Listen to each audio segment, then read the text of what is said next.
নমস্কাৰ ছাত্ৰ ছাত্ৰীসকল ARI অনলাইন ক্লাছেছ চেনেলটোলৈ তোমালোক সকলোকে স্বাগতম জনাইছো। আজি মই তোমালোকৰ লগত ক্লাছ 7ৰ সমাজ বিচিত্ৰাৰ চেপ্টাৰ 13 ভাৰতত ৰাজ্যিক প্ৰশাসন ব্যৱস্থা নামৰ পাঠটোৰ প্ৰশ্নৰ উত্তৰসমূহ আলোচনা কৰিম। এই পাঠটোত তিনিটা অনুশীলনী আছে আৰু এইখন ভিডিঅ'ত আমি তিনিটা অনুশীলনীৰেই প্ৰশ্নৰ উত্তৰসমূহ আলোচনা কৰিম। তেন্তে আহা আমি এতিয়া আৰম্ভ কৰোঁ। 1 নম্বৰত দিয়া আছে তলৰ প্ৰশ্নবোৰৰ উত্তৰ দিয়া। ক ৰাজ্যিক প্ৰশাসন বুলিলে কি বুজা?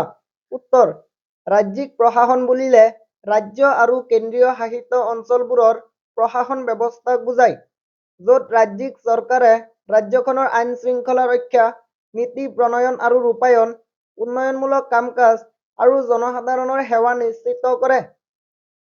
খ ৰাজ্য এখনৰ প্ৰশাসনিক কাম-কাজ কোনে পৰিচালনা কৰে? উত্তৰ ৰাজ্য এখনৰ প্ৰশাসনিক কাম-কাজ ৰাজ্যৰ ৰাজ্যপাল, মুখ্যমন্ত্ৰী, মন্ত্ৰীসভা আৰু বিভিন্ন বিভাগৰ বিষয়া কৰ্মচাৰীসকলে পৰিচালনা কৰে। 2 নম্বৰ প্ৰশ্নটো হ'ল ভাৰতত গণতান্ত্ৰিক কাৰ্যকলাপ চলাই নিয়াৰ ক্ষেত্ৰত ৰাজ্যিক প্ৰশাসনৰ ভূমিকা সম্পৰ্কে আলোচনা কৰা। উত্তৰ ভাৰতৰ সংসদীয় ব্যৱস্থা অনুসৰি কেন্দ্ৰত দুখন সদন আছে। ইয়াৰ এখন হ'ল লোকসভা। লোকসভাৰ সদস্যসকলক জনসাধাৰণে প্ৰত্যক্ষ ভোটৰ জৰিয়তে নিৰ্বাচন কৰি পঠিয়ায়। আনহাতে আনখন সদন হ'ল ৰাজ্যসভা। ৰাজ্যসভাৰ সদস্যসকলক জনসাধাৰণে পৰোক্ষভাৱে নিৰ্বাচন কৰি পঠিয়ায়। এই প্ৰক্ৰিয়াত জনসাধাৰণে ৰাজ্যৰ বিধানসভা সমষ্টিৰ বিধায়কক ভোটদান কৰি নিৰ্বাচন কৰে। আকৌ বিধায়কসকলে বিশেষ পদ্ধতিৰে ভোটদান কৰি ৰাজ্যসভাৰ সদস্যসকলক নিৰ্বাচন কৰে। এনেদৰে ৰাজ্যিক প্ৰশাসনে নাগৰিকক গণতান্ত্ৰিক ব্যৱস্থাত প্ৰতিনিধিত্ব আৰু অংশগ্ৰহণৰ সুবিধা দিয়ে। লোকসভা আৰু ৰাজ্যসভাই ভাৰতৰ সকলো ৰাজ্যৰ নাগৰিকৰ উমৈহতীয়া স্বাৰ্থৰ প্ৰতি লক্ষ্য ৰাখি প্ৰয়োজন অনুসাৰে আইন প্ৰণয়ন আৰু সংশোধন কৰে। 3 নম্বৰ প্ৰশ্নটো হ'ল নাগৰিকসকলৰ জীৱন ধাৰণৰ মান সুচল কৰাৰ বাবে ৰাজ্যিক প্ৰশাসনে প্ৰদান কৰা বিভিন্ন ধৰণৰ জনসেৱাৰ উদাহৰণ দিয়া। উত্তৰ ৰাজ্যিক প্ৰশাসনে প্ৰদান কৰা বিভিন্ন ধৰণৰ জনসেৱাসমূহ হ'ল 1 চিকিৎসালয় আৰু স্বাস্থ্য কেন্দ্ৰৰ জৰিয়তে সমগ্ৰ ৰাজ্যত সুলভ মূল্যৰ চিকিৎসা সেৱা প্ৰদান কৰা। 2 শিক্ষানুষ্ঠান স্থাপন আৰু পৰিচালনাৰ জৰিয়তে শিক্ষাৰ প্ৰসাৰ বৃদ্ধি কৰা। 3 আৰক্ষী আৰু আন আইন প্ৰয়োগকাৰী সংস্থাৰ জৰিয়তে আইন শৃংখলা বজাই ৰখা। 4 উৎপাদন আৰু বিতৰণৰ জৰিয়তে বিদ্যুৎ সেৱা সহজলভ্য কৰা।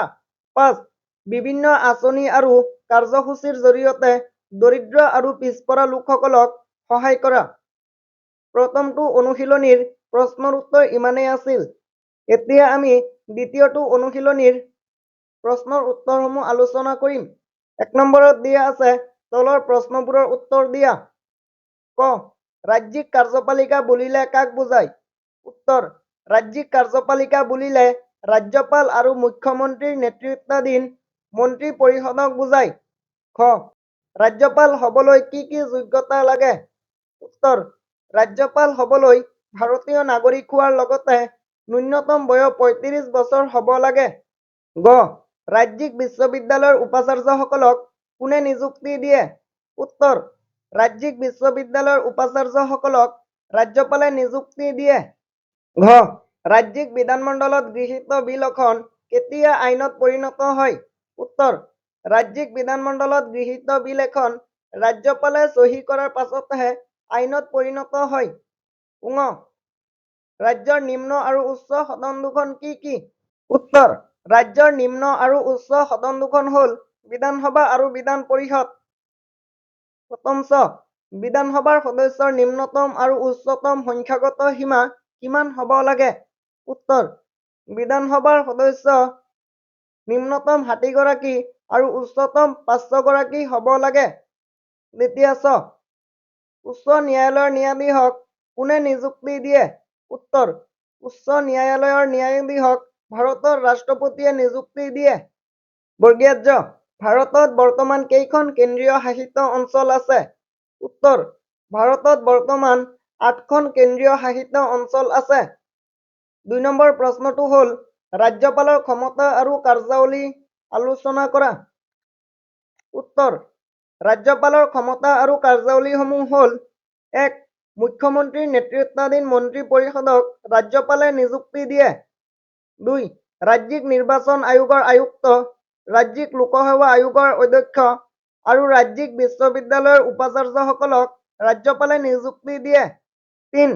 ৰাজ্যপালে সংবিধানৰ 356 নং অনুচ্ছেদ অনুসৰি ৰাজ্যত জৰুৰীকালীন অৱস্থা ঘোষণা কৰিব পাৰে। 4. ৰাজ্যিক বিধানমণ্ডলত গৃহীত বিল এখন ৰাজ্যপালে চহী কৰাৰ পাছতহে আইনত পৰিণত হয়। 3 নম্বৰ প্ৰশ্নটো হ'ল: মুখ্যমন্ত্ৰীক কোনে নিযুক্তি দিয়ে? মুখ্যমন্ত্ৰীৰ ক্ষমতা আৰু কাৰ্যাৱলীৰ বিষয়ে আলোচনা কৰা। উত্তৰ। মুখ্যমন্ত্ৰীক ৰাজ্যৰ ৰাজ্যপালে নিযুক্তি দিয়ে। মুখ্যমন্ত্ৰীৰ ক্ষমতা আৰু কাৰ্যাৱলীসমূহ হ'ল: 1. মুখ্যমন্ত্ৰীয়ে ৰাজ্যৰ নীতি নিয়ম নিৰ্ধাৰণত গুৰুত্বপূৰ্ণ ভূমিকা গ্ৰহণ কৰে। 2. মুখ্যমন্ত্ৰীয়ে প্ৰয়োজনীয় তথ্য সংবাদ মাধ্যম আৰু সামাজিক মাধ্যমৰ জৰিয়তে জনসাধাৰণক অৱগত কৰে। 3. মুখ্যমন্ত্ৰীয়ে ৰাজ্যপালক মন্ত্ৰী পৰিষদৰ নিযুক্তি, ৰাজ্যিক লোকসেৱা আয়োগৰ অধ্যক্ষৰ নিযুক্তি, বিধানসভা ভংগ আদি বিষয়ত প্ৰয়োজনীয় প্ৰস্তাৱ আগবঢ়ায়। 4 নম্বৰ প্ৰশ্নটো হ'ল: প্ৰশাসন ব্যৱস্থাত বিধানসভা আৰু বিধান পৰিষদৰ ভূমিকা আলোচনা কৰা। উত্তৰ। বিধানসভা। বিধানসভাখন ৰাজ্যৰ নিম্ন আৰু অস্থায়ী সদন। বিধানসভাৰ সদস্যসকলক প্ৰত্যক্ষভাৱে জনসাধাৰণৰ দ্বাৰা নিৰ্বাচিত কৰা হয়। নিৰ্বাচিত সদস্যসকলক বিধায়ক বুলি কোৱা হয়। ৰাজ্যৰ আইন প্ৰণয়নত বিধানসভাই প্ৰধান ভূমিকা পালন কৰে। গুৰুতৰ সমস্যাৰ সৃষ্টি হ'লে প্ৰয়োজন সাপেক্ষে বিধায়কসকলে মন্ত্ৰী পৰিষদৰ বিৰুদ্ধে অনাস্থা প্ৰস্তাৱ আনি মন্ত্ৰী পৰিষদ ভংগ কৰিব পাৰে। বিধানসভাত ৰাজ্যৰ ৰাজ্যিক বাজেট উত্থাপন আৰু গৃহীত কৰা হয়। বিধান পৰিষদ। বিধান পৰিষদখন ৰাজ্যৰ উচ্চ আৰু স্থায়ী সদন। বিধান পৰিষদৰ সদস্যসকলক বিধায়কসকলে নিৰ্বাচন কৰে আৰু ইয়াৰে কিছু সদস্যক ৰাজ্যপালে মনোনীত কৰে। বিধান পৰিষদৰ ক্ষমতা বিধানসভাতকৈ কম। বিধান পৰিষদ প্ৰকৃততে প্ৰশাসনৰ পৰামৰ্শ প্ৰদানকাৰী অংগ। বিধান পৰিষদে বিধানসভাই অনুমোদন জনোৱা বিল এখন আইনত পৰিণত কৰাৰ ক্ষেত্ৰত বিলম্ব কৰিব পাৰে, কিন্তু বিধানসভাই বিচাৰিলে অনুমোদন জনাবলৈ বাধ্য। 5 নম্বৰ প্ৰশ্নটো হ'ল: অনাস্থা প্ৰস্তাৱ বুলিলে কি বুজা? উত্তৰ। অনাস্থা প্ৰস্তাৱ হৈছে এটা সংসদীয় পদ্ধতি। এই পদ্ধতি অনুসৰি মুখ্যমন্ত্ৰীৰ নেতৃত্বাধীন মন্ত্ৰী পৰিষদৰ বিৰুদ্ধে বিধানসভাৰ সংখ্যাগৰিষ্ঠ সদস্যই একো কাৰণ উল্লেখ নকৰাকৈ আস্থাহীনতা প্ৰকাশ কৰি ভোট দিব পাৰে। 6 নম্বৰ প্ৰশ্নটো হ'ল: ৰাজ্যিক প্ৰশাসনত বিধায়কৰ ভূমিকাবোৰ আলোচনা কৰা। উত্তৰ। ৰাজ্যিক প্ৰশাসনত বিধায়কৰ ভূমিকাবোৰ হ'ল: 1. বিধায়কে ৰাজ্যৰ বাজেট পৰীক্ষা কৰা, ব্যয়ৰ অনুমোদন দিয়া, ৰাজ্য চৰকাৰে লোৱা কৰ আৰু ঋণ তদাৰক কৰাকে ধৰি বিত্তীয় বিষয়বোৰত উল্লেখযোগ্য ভূমিকা পালন কৰে। 2. ৰাজ্যৰ বিধায়কসকলে মুখ্যমন্ত্ৰীকে ধৰি মন্ত্ৰী পৰিষদক তেওঁলোকৰ কাৰ্যৰ বাবে জবাবদিহি কৰিব পাৰে। 3. বিধায়কসকলে ভাৰতৰ ৰাষ্ট্ৰপতি নিৰ্বাচন, ৰাজ্যসভাৰ সাংসদৰ নিৰ্বাচন, বিধানসভাৰ অধ্যক্ষ আৰু উপাধ্যক্ষৰ নিৰ্বাচনত অংশগ্ৰহণ কৰে। 4. ৰাজ্যৰ লগত জড়িত সংবিধান সংশোধন কৰিবলগীয়া বিষয়ত বিধায়কসকলে গুৰুত্বপূৰ্ণ ভূমিকা পালন কৰে। 7 নম্বৰ প্ৰশ্নটো হ'ল: বিৰোধী দল বুলিলে কি বুজা? উত্তৰ। ৰাজ্যত অনুষ্ঠিত হোৱা নিৰ্বাচনত যিটো ৰাজনৈতিক দলে চৰকাৰ গঠন কৰিব নোৱাৰে সেই দলকে বিৰোধী দল বুলি কোৱা হয়। 8 নম্বৰ প্ৰশ্নটো হ'ল: বিধান পৰিষদ থকা 4খন ৰাজ্যৰ নাম লিখা। উত্তৰ। বিধান পৰিষদ থকা 4খন ৰাজ্য হ'ল: 1. উত্তৰ প্ৰদেশ, 2. বিহাৰ, 3. মহাৰাষ্ট্ৰ আৰু 4. কৰ্ণাটক। 9 নম্বৰ প্ৰশ্নটো হ'ল: ৰাজ্যিক ন্যায়পালিকাৰ গঠন আৰু ভূমিকা সম্পৰ্কে আলোচনা কৰা। উত্তৰ। ৰাজ্যিক ন্যায়পালিকাৰ 3টা স্তৰ আছে। প্ৰথমটো স্তৰ হৈছে উচ্চ ন্যায়ালয়। প্ৰত্যেক ৰাজ্যতে একোখনকৈ উচ্চ ন্যায়ালয় থাকে। উচ্চ ন্যায়ালয় হৈছে ৰাজ্যৰ সৰ্বোচ্চ ন্যায়ালয়। দ্বিতীয়টো স্তৰ হ'ল জিলা আদালত। ৰাজ্যৰ জিলাবোৰত একোখনকৈ জিলা আদালত থাকে। তৃতীয়টো স্তৰ হ'ল ফৌজদাৰী আৰু দেৱানী গোচৰৰ আদালত। জিলা আদালতৰ অধীনত ফৌজদাৰী আৰু দেৱানী গোচৰৰ আদালত থাকে। ৰাজ্যিক ন্যায়পালিকাৰ ভূমিকাসমূহ হ'ল: ১. ৰাজ্যিক ন্যায়পালিকাই নাগৰিকৰ অধিকাৰৰ সুৰক্ষা আৰু ন্যায় প্ৰতিষ্ঠা কৰে। ২. ৰাজ্যিক ন্যায়পালিকাই এখন ৰাজ্যৰ আইনী ব্যৱস্থা সঠিকভাৱে কাৰ্যকৰী কৰাটো নিশ্চিত কৰে। ৩. ৰাজ্যিক ন্যায়পালিকাই জনসাধাৰণৰ গোচৰৰ শুনানি আৰু ন্যায় প্ৰদান কৰে। ৪. ৰাজ্যিক ন্যায়পালিকাই বিধানমণ্ডলে গ্ৰহণ কৰা আইনবোৰৰ চূড়ান্ত ব্যাখ্যা কৰে। ৫. ৰাজ্যিক ন্যায়পালিকাই ৰাজ্যৰ প্ৰশাসন ব্যৱস্থাটোৱে সংবিধান অনুসৰি কাৰ্য সম্পাদন কৰাটো সুনিশ্চিত কৰে। দ্বিতীয়টো অনুশীলনীৰ প্ৰশ্নৰ উত্তৰ ইমানেই আছিল। এতিয়া আমি তৃতীয়টো অনুশীলনীৰ প্ৰশ্নৰ উত্তৰসমূহ আলোচনা কৰিম। ১ নম্বৰত দিয়া আছে, তলৰ প্ৰশ্নবোৰৰ উত্তৰ দিয়া। ক. অসমৰ বিধানমণ্ডলত কেইখন সদন আছে?